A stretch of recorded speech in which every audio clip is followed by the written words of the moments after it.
Welcome to our channel. Before we get started, please consider liking and subscribing so we can bring more stories like this to you. Welcome to Pleasant Valley.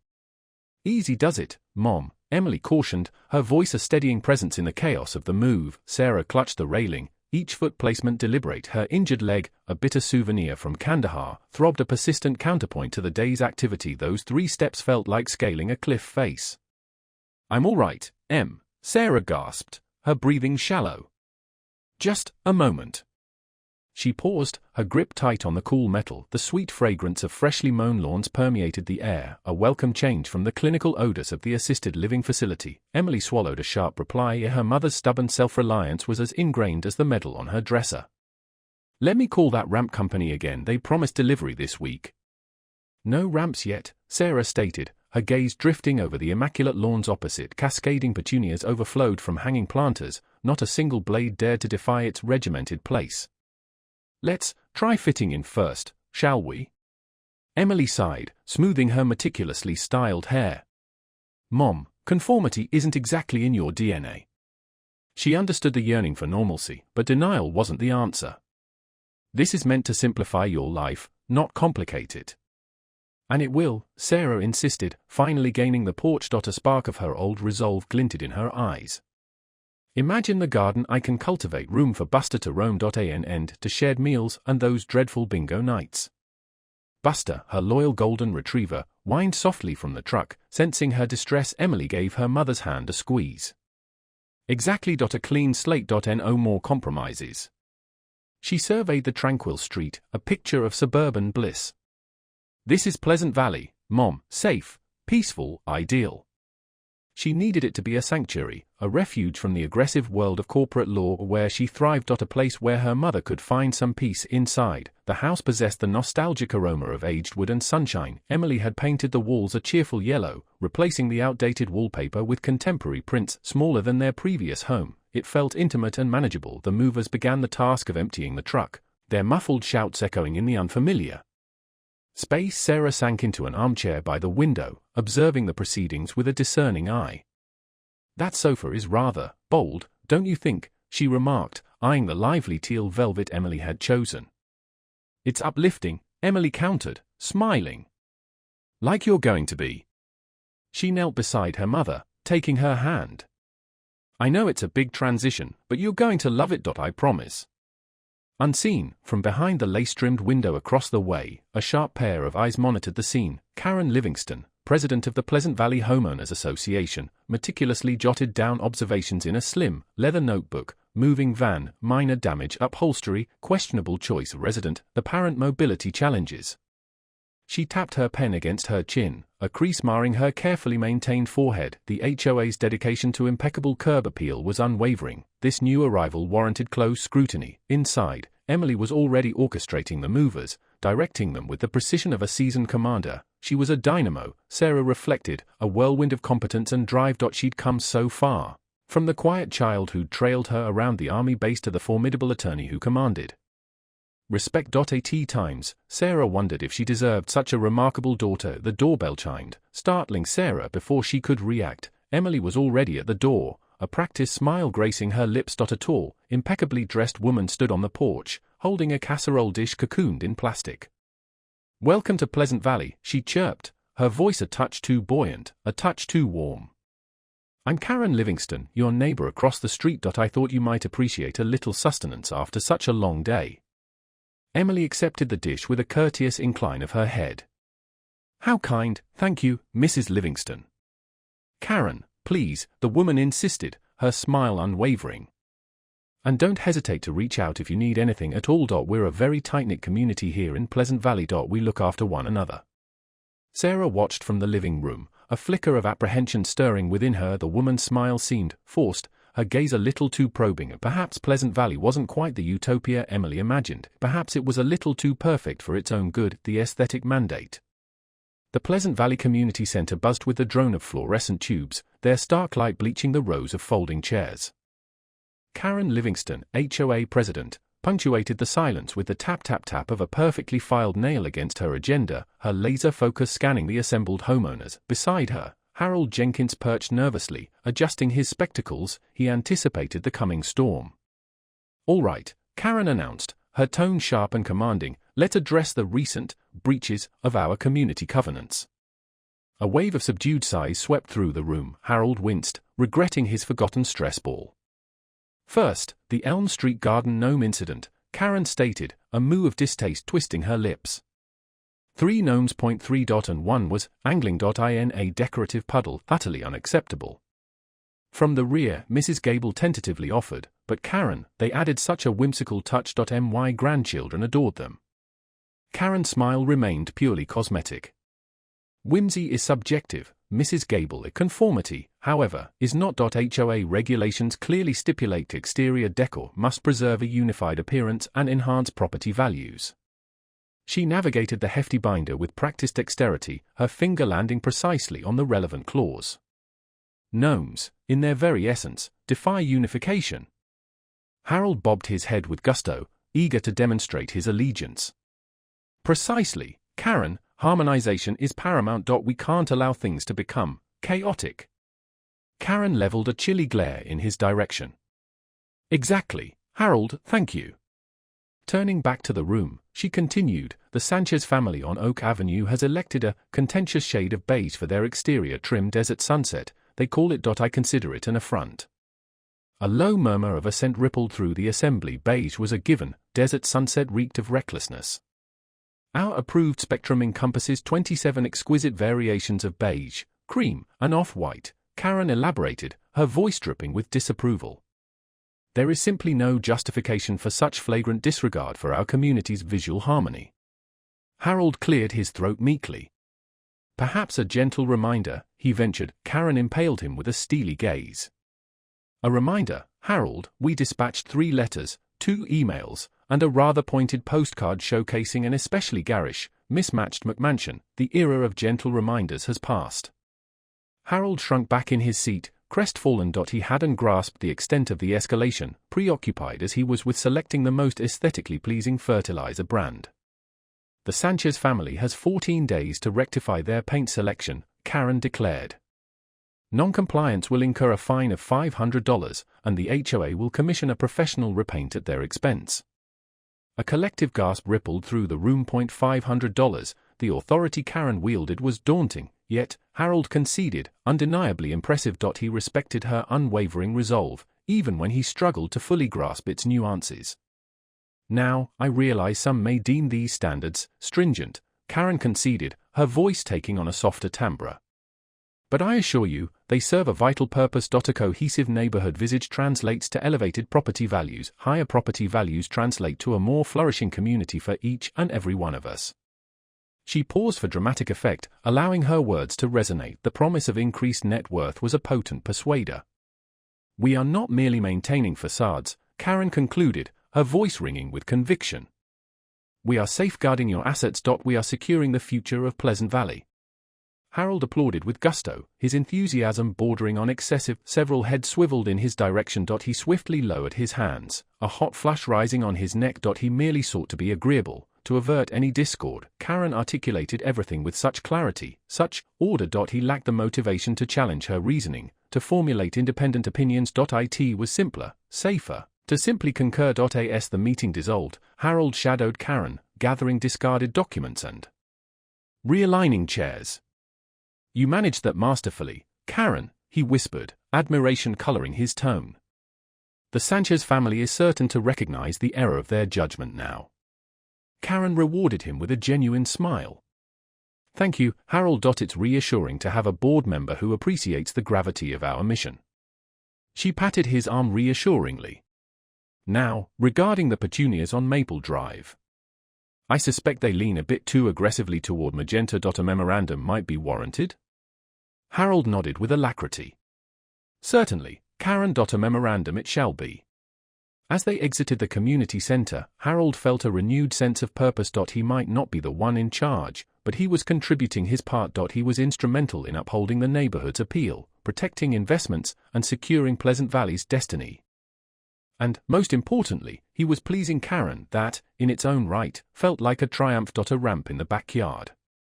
Sarah traced the outline of her back door with a stubby pencil on a worn piece of graph paper. The concrete step had become an Everest she couldn't conquer some days. A ramp, that was the answer, not a fancy one, just a sturdy, reliable slope to bridge the gap between her house and the freedom of her own backyard. She'd resisted the idea for months, loathing the thought of needing it. Independence had always been her shield, her badge of honor earned during years of service, but the pain in her knees was a relentless enemy, chipping away at her resolve. Her daughter, Emily, had suggested it gently, patiently, and Sarah finally relented, not for herself, but for Emily's peace of mind. The design took shape slowly. Sarah consulted online guides, sketching and erasing, factoring in the angle, the width, the materials. She wanted something that blended with the existing patio, nothing garish or attention-grabbing. Redwood, she decided, for its durability and natural beauty. It would weather to a soft grey over time, mirroring the color of the house. She found a local handyman, a quiet man named Ben who ran his business out of a battered pickup truck. He arrived on time, his eyes crinkling at the corners when he smiled. Sarah showed him her sketches, explaining her needs, her voice firm but laced with a hint of apology. "Just need a little help getting around," she said, gesturing towards the step. Ben studied the plans, nodding. "Looks good and solid. I can start tomorrow, weather permitting." The rhythmic thump of the hammer and the whine of the saw filled the afternoon air. Sarah sat on her porch swing, watching Ben work, a mug of lukewarm tea in her hands. The smell of freshly cut redwood was intoxicating, a reminder of simpler times spent camping in the redwood forests of Northern California. As the ramp took shape, Sarah felt a lightness she hadn't experienced in months. It wasn't just about the physical ease it would provide. It was about reclaiming a part of herself. She thought she had lost. The backyard, once a source of frustration, was becoming accessible again, a place where she could tend her roses, watch the birds flit among the branches of the old oak tree, and simply breathe. Across the manicured lawn, Karen Livingston, HOA president, clipped deadheads off her prize-winning hydrangeas. The sound of construction grated on her nerves. She'd specifically chosen this neighborhood for its pristine uniformity, its unwavering commitment to aesthetic harmony. She glanced toward Sarah's house, a frown etching itself onto her perfectly Botoxed forehead. At first, she couldn't quite make out what was happening. Then, as she straightened, pulling off her gardening gloves, she saw it, a wooden structure snaking its way from Sarah's back door down to the patio. A ramp. Karen's jaw tightened. A ramp, here, in her neighborhood. She marched closer to the property line, her high-heeled sandals sinking slightly into the plush, meticulously maintained grass. The redwood gleamed in the afternoon sun, undeniably well-crafted, but utterly, unforgivably out of place. "Unbelievable," she muttered under her breath, her eyes narrowing. It clashed. It screamed, different. It was an affront to the carefully curated image of perfection she had worked so hard to maintain. She saw Sarah sitting on the porch swing, a serene smile on her face, apparently oblivious to the visual assault she was inflicting on the community. Karen's hand instinctively reached for her phone. This would not stand. Some things were simply non-negotiable, and architectural conformity was one of them. A strongly worded email, she decided, was in order, followed by a formal notice, and if necessary, a hearing. The battle lines, though invisible, had been drawn. A ramp, built with hope and determination, had inadvertently declared war. The warning letter. The sun blazed on Karen's meticulously styled hair as her golf cart zipped along Primrose Lane. Emerald lawns became a blur of green, each precisely sculpted shrub. A credit to her watchful eye as head of the Willow Creek Homeowners Association. She scanned the landscape, a hawk on the hunt for deviations, an audacious weed challenging the monoculture, a forgotten refuse bin, a tattered flag snapping with disrespect. Then she spotted it. The ramp. It jutted from Sarah Walker's porch, an ungainly protuberance on her otherwise perfect suburban canvas, unfinished lumber, devoid of any aesthetic consideration. A jarring eyesore, a flagrant violation of Willow Creek's carefully curated image. Karen's lips pressed into a thin line. She scribbled a note on her clipboard, the pen scratching a harsh sound amidst the birdsong. Later, Sarah Walker collected her mail. A stack of bills, the usual junk, and a cream-colored envelope bearing the Willow Creek HOA crest, embossed in gold. Her brow creased. Correspondence from them was rare. Inside, a starkly impersonal message was typed on a single sheet. To the resident of 14 Oak Street. This letter concerns potential infractions of the Willow Creek HOA covenants, specifically, Section 3, Subsection B, regarding external modifications and adherence to community aesthetic standards, may apply to recent alterations observed at the aforementioned address. Residents are encouraged to review governing documents for compliance. The Architectural Review Committee may require further action. Sarah reread it, a puzzled frown deepening. External modifications, aesthetic standards. What could they mean? She glanced at her window boxes, overflowing with bright blooms. Had she chosen an unacceptable mulch color? It couldn't be the ramp, could it? Surely, they wouldn't object to something essential for her mobility. A wave of unease washed over her. Emily arrived late Friday, bringing with her the tang of city air. Pizza delivery, Mom, she announced, brandishing a box from Sarah's favorite place. Sarah offered a weary smile. You shouldn't have. Nonsense. I wanted to, and Emily added, setting down her briefcase, I need a dose of small-town serenity before diving back into the urban jungle. As Sarah cleared the table after dinner, Emily's gaze fell on the cream envelope. What's this? Sarah shrugged. Just some nonsense from the HOA. I can't even decipher it. Emily scanned the letter, her expression sharpened. This is no mere trifle, Mom. It's a thinly disguised threat. She reread it, slowly, deliberately. Section 3, Subsection B, External Modifications, Aesthetic Standards. She fixed Sarah with a pointed look. It's about the ramp, isn't it? Sarah's shoulders sagged. I suppose so. I just don't understand their problem. It's not harming anyone. They object because it clashes with their vision of neighborhood perfection, Emily stated, her voice simmering with anger. This is preposterous. She raked a hand through her hair, her mind already churning. We have to challenge this, Mom. Challenge it, how? Sarah asked, her voice tinged with worry. First, a request for exemption, Emily declared, her voice decisive. On grounds of medical necessity and the Americans with Disabilities Act. We'll make it clear that denial constitutes discrimination and would be a public relations disaster for them. I don't know, Emily, Sarah hesitated. I don't want to stir things up. Emily knelt, taking her mother's hand. Mom, you're not making waves. You're simply asserting your needs, and I won't let them push you around. Her gaze hardened, a steely glint reflecting her resolve. This isn't just about a ramp, Mom. It's about your right to live comfortably and independently in your own home. Exemption denied. Emily's fingers flew across the keyboard, the rhythmic tap-tap-tap a counterpoint to the anxious flutter in Sarah's chest. Sunlight streamed through the kitchen window, illuminating dust motes dancing in the air and highlighting the grim determination etched on Emily's face. The official ADA exemption request was Emily's masterpiece, a precisely worded document citing chapter and verse, medical records attached, every I dotted and T, crossed with laser-like precision. It was as formidable as Emily herself. Think this will do the trick? Sarah asked, nervously fiddling with the hem of her t-shirt. Emily stopped typing, swiveled in her chair, and fixed Sarah with a look. It's legally airtight, Sarah. If they deny this, they're opening themselves up to a world of trouble. She printed 2 copies, the printer whirring its mechanical song of impending confrontation. 1 copy she slid across the table to Sarah. Keep that to document everything. Okay, dates, times, who said what. The HOA meeting room smelled faintly of stale coffee and desperation. Sarah sat beside Emily, the exemption request clutched in her lap like a shield. Karen Livingston, perched at the head of the long table, surveyed the room with the air of a queen holding court. Harold Jenkins, the perpetually flustered board member, sat to her right, nervously adjusting his tie. All right, Karen began, her voice sharp enough to cut glass. We're here to discuss the modification made to the Walker property. She said modification as if it were a particularly distasteful curse word. Emily stood. It's a ramp, Karen, and we've submitted a formal request for exemption based on the Americans with Disabilities Act. She placed a copy of the request on the table, the crisp paper a stark contrast to the worn surface. Karen picked it up gingerly, as if afraid it might contaminate her. Yes, well, we've reviewed it, and while we sympathize with Mrs. Walker's situation. She paused, searching for a less offensive word. The board has some concerns. Harold Jenkins cleared his throat. Aesthetic concerns, primarily the ramp, it's rather visible. Emily leveled a gaze at Harold that could curdle milk. Visibility is kind of the point. Harold. It allows Sarah to leave the house. Now, Emily, Karen interjected, her voice laced with artificial sweetness.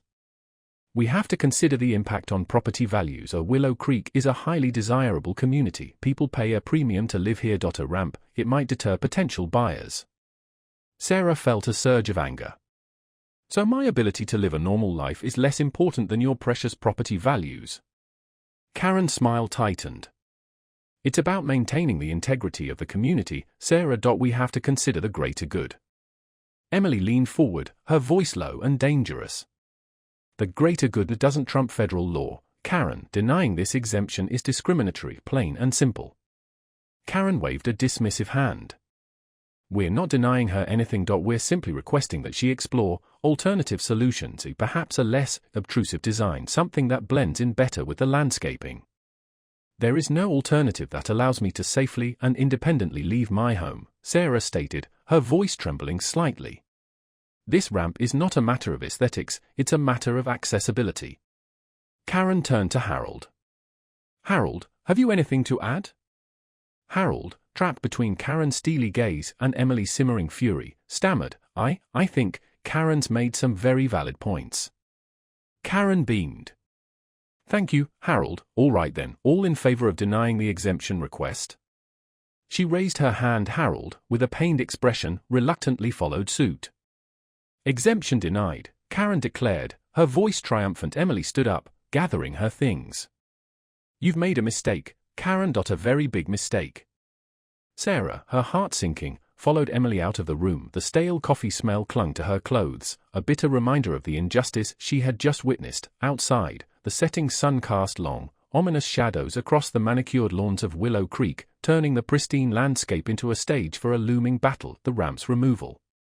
The rhythmic thwack of the sledgehammer echoed across Willow Creek, muffled only slightly by the morning mist. Karen Livingston watched, arms crossed, as the burly contractor, a man named Bruno with a perpetually suspicious squint, swung again. Splintered wood flew, landing on the neatly manicured lawn that Sarah Walker had so diligently maintained until the ramp. Discreet, Bruno, discreet, Karen reminded him, her voice tight with controlled urgency. I don't want a spectacle. Bruno grunted, spitting a stream of tobacco juice into the bed of petunias that bordered Sarah's house. Karen winced. Just get it done, she snapped, adjusting the Hermes scarf at her throat. The scarf felt suddenly constricting. Inside Karen's own pristine kitchen, Harold Jenkins wrung his hands, his face a roadmap of anxiety. He'd pleaded with Karen last night, argued that they should at least wait until Sarah returned from her daughters. He'd even stammered something about the Americans with Disabilities Act. Karen had simply stared him down, her blue eyes glacial. Harold, property values are at stake. We have a duty to uphold the standards of this community, and frankly, that thing was an eyesore. Now, peeking through his own blinds, Harold saw the skeletal remains of the ramp being loaded onto Bruno's flatbed truck. A pang of guilt, sharp and unexpected, pierced his chest. He knew Sarah, a quiet, friendly woman who always waved when he passed. He'd even admired her vegetable garden. To do this behind her back, Karen, he began. Turning from the window. He felt a desperate need to say something anything. Karen cut him off with a dismissive wave. Don't start, Harold. It's done now, let's focus on the landscaping. I've already spoken to Mrs. Henderson next door, she's agreed to let us borrow some of her azaleas to fill in the bare patch. Harold deflated. He was a leaf in Karen's hurricane, tossed and turned according to her whims. He mumbled something about needing more coffee and retreated to the kitchen. The image of splintered wood and a desolate flowerbed burned into his mind. The afternoon sun cast long shadows across Willow Creek when Sarah Walker's taxi pulled up to her curb. She paid the driver, a small smile playing on her lips. She'd enjoyed her visit with Emily and the grandkids. A brief escape from the everyday battles. She reached for her suitcase, a worn leather affair, and started towards her door, but something was wrong, terribly wrong. The familiar slope, the solid, dependable structure that had allowed her to navigate her own backyard with dignity, was gone. Vanished. In its place was a raw patch of earth, the freshly turned soil still damp with the morning's mist. Sarah stood frozen, her suitcase slipping from her grasp, landing with a dull thud on the walkway. Her breath caught in her throat. Disbelief turned to confusion, then to a searing wave of anger that threatened to consume her. She hobbled forward, her walking stick sinking into the soft earth. The petunias, trampled and broken, lay scattered like discarded toys. The azaleas from Mrs. Henderson's yard looked jarringly out of place, as if planted in haste to cover up a crime. Tears welled in her eyes, blurring the already distorted scene. It wasn't just a ramp. It was her independence, her freedom, her connection to the garden she loved. It was a deliberate act of cruelty, a blatant disregard for her humanity. She leaned heavily on her walking stick, her knuckles white. A low sob escaped her lips, a sound that echoed the emptiness she felt inside. The setting sun painted the sky in hues of orange and purple, a vibrant spectacle that seemed to mock her desolation. This wasn't just about aesthetics anymore. This was a declaration of war. A war she didn't start, but one she was now determined to win, fueling the fire. Sarah sat slumped in her wheelchair, the unopened mail scattered around her like fallen leaves. Her face was blotchy, tears having carved paths through the carefully applied makeup. The official notice from the Pleasant Valley HOA trembled in her hand. Emily knelt beside her, gently taking the paper. The sterile language leaped out: violation, non-compliance, removal order, all centered on the ramp. "They can't do this, Emily," Sarah choked out, her voice thick with suppressed sobs. "I just got back. I finally felt like I could manage." Emily's jaw tightened. The controlled anger that simmered beneath her calm exterior began to bubble. She smoothed her mother's hand, her touch firm and reassuring. "They won't do this, Mom. I promise you, this is blatant discrimination, and we're going to fight it." The fire in Emily's eyes was a stark contrast to her composed demeanor. She was a coiled spring, ready to unleash. Sarah looked at her daughter, a flicker of hope igniting in the depths of her despair. Emily had always been her rock, her advocate. "Where do I start?" Emily murmured, more to herself than to her mother. "There has to be a pattern here. They can't just be targeting you."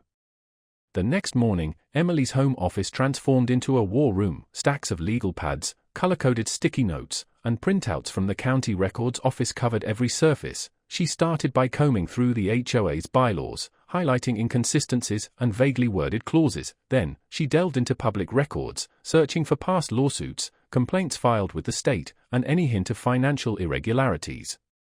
Hours blurred into a relentless pursuit of information. Emily discovered a series of questionable expenditures, landscaping contracts awarded to companies with ties to board members, and suspiciously low property assessments for certain homes. She felt a surge of grim satisfaction. This was more than just a ramp issue. This was systemic. A name kept popping up: Karen Livingston. HOA president. Emily found Livingston's name attached to several controversial decisions, each one seemingly designed to benefit her personally or financially. Emily felt a chill run down her spine. This woman was dangerous. The next day, Emily drove to a modest home on the other side of Pleasant Valley. The lawn was meticulously manicured, but the paint on the window trim was peeling, and the porch sagged slightly. She found Maria Rodriguez tending a small vegetable garden in the backyard. Maria straightened up, wiping her brow with the back of her hand. Her face was etched with worry, but her eyes held a spark of quiet strength. "Senorita Walker, thank you for coming." Emily introduced herself, offering a warm smile. "My mother, Sarah Walker, lives a few streets over. I understand you've also had some difficulties with the HOA." Maria hesitated, glancing nervously at the surrounding houses. "The HOA. They are powerful. It is not good to make enemies." "I understand your concerns, Maria," Emily said gently. "But they can't keep getting away with this. My mother is disabled, and they're trying to take away her independence. If they've done this to you, and to her, who else are they targeting?" Maria's gaze dropped to the worn soil. "They fined me for having a small shed in the backyard. My son, Miguel, he needs a place to store his bicycle and his tools. It's not hurting anyone." "Was it a violation of the bylaws?" Emily asked, already knowing the answer. Maria shook her head. "No. The bylaws say sheds are allowed, as long as they are under a certain size and painted to match the house. Mine met the requirements, but they said it was an eyesore and demanded I remove it or pay a large fine." Emily pressed further, listening intently as Maria recounted other instances of the HOA's arbitrary enforcement of rules, seemingly targeted at low-income residents or those who didn't fit their ideal of community standards. Maria spoke of intimidation tactics, late fees tacked onto bills without explanation, and veiled threats against her family. "I am afraid for Miguel," Maria confessed, her voice barely a whisper. "He works hard, goes to school. I don't want him to be punished because of me." Emily reached out and squeezed Maria's hand. "They won't punish him, Maria. I promise you. I'm going to do everything in my power to stop them." A steely glint returned to her eyes. Thank you for telling me your story. It's going to make a difference. As Emily drove away, she felt a renewed sense of purpose. This wasn't just about her mother's ramp anymore. It was about justice, about protecting the vulnerable from those who abused their power. The fire had been stoked, and it was burning brighter than ever. Karen Livingston and the Pleasant Valley HOA had no idea what was coming. The class action. The fluorescent hum of the county clerk's office was a familiar comfort. Emily scanned microfiche records, the spidery script blurring before her eyes until she focused. She was hunting for whispers of past lawsuits against Pleasant Valley estates, anything that might corroborate Sarah's story and strengthen her case. Hours bled into a dull ache in her neck until, finally, she found it. A faded newspaper article from 7 years ago detailing a settlement for ADA violations. The HOA had refused to accommodate a resident with mobility issues, denying her request for a designated parking space near her unit. A cold satisfaction settled in Emily's stomach. This wasn't an isolated incident. Karen Livingston's iron grip on the HOA had a history of trampling on the vulnerable. She dug deeper, cross-referencing meeting minutes and financial statements, uncovering discrepancies that reeked of mismanagement. Contracts awarded to Karen's brother-in-law for landscaping services at inflated prices. Unexplained expenditures disguised as community improvements. The rot was deeper than she imagined. The next step was rallying the troops. Emily organized a meeting at the local community center, sending out discreet emails with the subject line, Pleasant Valley residents, important information. She expected a handful of disgruntled homeowners. She was wrong. The room was packed, a sea of faces etched with frustration and resentment. Maria Rodriguez was there, clutching a photo of the small shed she'd erected in her backyard to store gardening tools. They sent me a violation notice, she said, her voice trembling, said it doesn't comply with the aesthetic guidelines, but it's my yard. What right do they have? An older man named George chimed in. They threatened to fine me for having my Christmas lights up a week past the deadline. A week, they're nitpicking us to death. Emily listened, her mind cataloguing each grievance, each instance of overreach and blatant abuse of power. She presented her findings, the ADA violation, the financial irregularities. A murmur of outrage rippled through the room. This isn't just about Sarah's ramp anymore, Emily said, her voice amplified by the microphone. This is about holding the HOA accountable for their actions. This is about protecting our rights as homeowners. Harold Jenkins sat near the back, his face a mask of conflicted emotions. Emily noticed him, his discomfort radiating like a physical force. She knew he was on the HOA board, Karen's loyal follower. He avoided her gaze, fidgeting with his hands. I didn't know about all this, Harold stammered, his voice barely audible.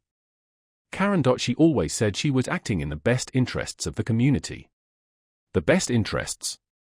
Maria scoffed. Or her own interests? Harold looked down, guilt etched on his face. Emily decided to press him later. He was a weak link, and she needed him to break. The meeting ended with a palpable sense of unity. Emily collected names, addresses, documented evidence. The collective anger was a powerful fuel. Back in her meticulously organized home office, Emily drafted the class action lawsuit. The allegations were stark and uncompromising. Discrimination against disabled residents, ADA violations, breach of fiduciary duty, financial mismanagement, and abuse of power. The list went on, each point meticulously backed by evidence. She paused, rereading the document. It was a declaration of war.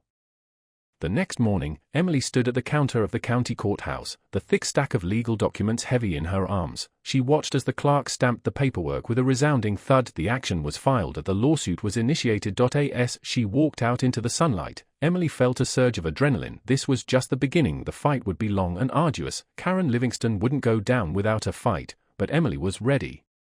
She had the evidence, the support of the community, and the unwavering determination to see justice served. Pleasant Valley was about to become a battleground. The war against Karen Livingston and her cronies had officially begun. Justice served. Sarah wheeled herself down the newly rebuilt ramp, the scent of freshly cut cedar filling her nostrils. The crisp morning air, a stark contrast to the humid tropical breeze she'd grown accustomed to during her rehabilitation trip, kissed her face. She reached the bottom and paused, her gaze sweeping over the riot of colors in her garden. Emily had outdone herself. Roses, vibrant and fragrant, climbed the trellis, and sunflowers, their faces turned towards the sun, stood tall and proud. A lump formed in Sarah's throat. This was home. This was freedom. The memory of the gut-wrenching discovery of the ramp's destruction felt distant now, like a bad dream fading with the sunrise. That dream, however, had morphed into a media frenzy. Emily had unleashed the hounds, and the HOA's dirty laundry was now airing on every news channel from CNN to the local 6 o'clock broadcast. HOA rampage, disabled veteran targeted, screamed one headline. Neighborhood bullies face legal reckoning, declared another. The internet was ablaze with outrage, fueled by Sarah's story and the countless others Emily had unearthed. Maria Rodriguez's forced removal of her vibrant, culturally significant yard decorations became a rallying cry for artistic freedom. The hashtag #HOAHell was trending worldwide. Karen Livingston, once a figure of petty authority, was now a pariah.